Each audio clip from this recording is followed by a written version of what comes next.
Welcome to TradeTheMBI.com. This is John. This report is for the 22nd of April. Well, and like we talked about on the NASDAQ, it was much easier looking at the NASDAQ from at least Morganashi standpoint because it was at the 50% and anything moving below, easy to call. Here we hit the 76% and started to get rejected off of that pretty darn quick, and that's where the pivot of the magenta lower with MBI white leading, and anytime you get a pivot below the 25, particularly when it's on a daily, you tend to get an expressed move from that because that's a strong position of weakness when that takes place. And sure enough, this is coming off, of course, comments from the Fed that they're not going to back off actually tightening. They don't really have a choice. I mean, the markets are out of control as far as prices, and it's the only way to suck up some of the liquidity by elevating interest rates to cool things down. And they feel they've got enough room with the labor market, what it is, and it looks like they may actually start. But starting, they're so far behind the curve, it's not even practical. They're going to catch up. And the market's being at the peaks. There's no real risk. Even if you lopped off another 15, 20%, you'd still be relatively overvalued to the potential of where things could go if rates cause a significant slowing or any of those supply constraints that we've talked about for weeks and months start to build. And I think that that's starting to indicate itself. Sure, you're going to see elevated numbers for, like we talked about the other day, retail sales and things like that, but you're getting less of the thing because it's price increasing. So that's the only reason that the number is elevated. And like I was mentioning Netflix just the other day with its reporting, they see it, from a revenue standpoint, but I look at it more from a human standpoint. The first things you begin to cut are the discretionary items. The excess is like, oh, I've got Netflix, Hulu, I've got Disney Plus. Well, those are the first things that start getting cut as budgets start to get squeezed. And when that's significant, as like we saw with the Netflix drop in subscribers, you got to wonder, is that going to start compounding and stuff? And then does it move to, more medium range or higher tickets? Do you see that affected in Apple and some of those others where there's just a little bit of a decline? Not talking about the whole core of everything breaking down, but it's the early signs. And of course, I was looking at housing in that, and you've seen what doubling of mortgage rates plus and the availability is going to start to skyrocket as home sales start to decline rapidly because of those interest rate moves. And that has a ripple effect because, you get into home building supplies, everything else, and it's a massive, well, it's the same thing that happened 08, and that when that starts to dry up, it has a dramatic effect throughout the economies. So you can see from the NQ standpoint, we were strong above, and then it started to fade, and once it broke down, it was already weaker. We had already seen that it was pivoting and divergent from the S&P. So any support in the S&P was really about a move towards cyclicals and continuation of fleeing from tech, and I think that's clearly what we witnessed. And not an overall shock because it presented itself in the 50K. It was already short from the other day, and it just continued. Euro had started to make a move because the ECB was pretending like they were going to do something, but realizing that the Fed has to do so much more to the dollar relative to the euro, pulled all the way back, and it looks like it's going to suffer much more than that with that strong MBI white. Still coming off strong with the orange in that from below. We would expect to see that, but never had a steel reset at this particular stage, so I didn't expect anything. And that's something we talked about before when you get these kind of moves where they hit the 23%, and if they don't have a strong continuation, they just fade back pretty cleanly. Gold still being kept under wraps relative to what we're seeing from bonds and everything else. It should already have been at the highs, but not hard to control that from that paper market that exists.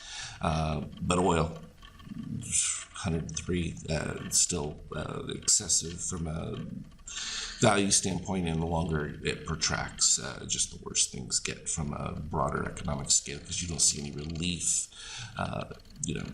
For a short period of time, they could have handled the price rises back here in February and the beginning of March, but once that accelerated and has stayed there, no.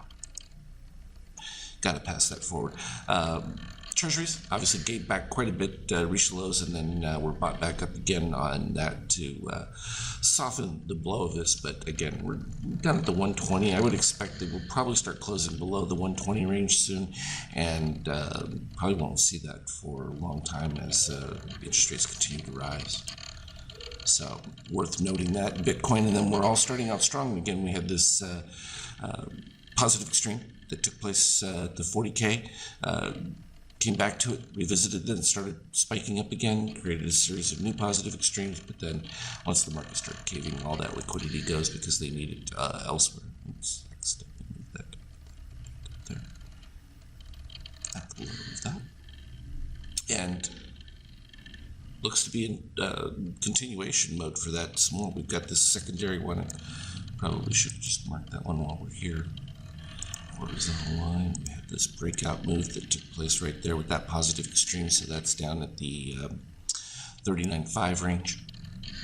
And again, that becomes critical because we've been talking about this 39 has been holding for quite some time, and that's been a real positive for crypto in that broader sense. Actually, put Ethereum for where it was for the day. So it started off with these nice bounces from before, and right there, positive extremes, right from that 3098 level, and boom, just broke below it, went back to the key algo. I would expect it to fight back up towards that, but not looking pretty at this particular stage. So broad sell-off there from the crypto angle. Here's what we were seeing on the 50K. We from the peak had the dip below, and there clearly was red paint bar from there, and it hasn't changed. It was a little slow because of the long setup that originally with the magenta over. Once it crossed below, as part of some of the adjustments, I'm working with that, that will get that short activity sooner. But even from where it took at the 4463 range, still nice move and pretty clean on that one. Intraday, actually got to move back a little bit because there was the rally, positive extremes, all the way from about here in the 4470 range. We had the prior ones, 4459 had existed from before.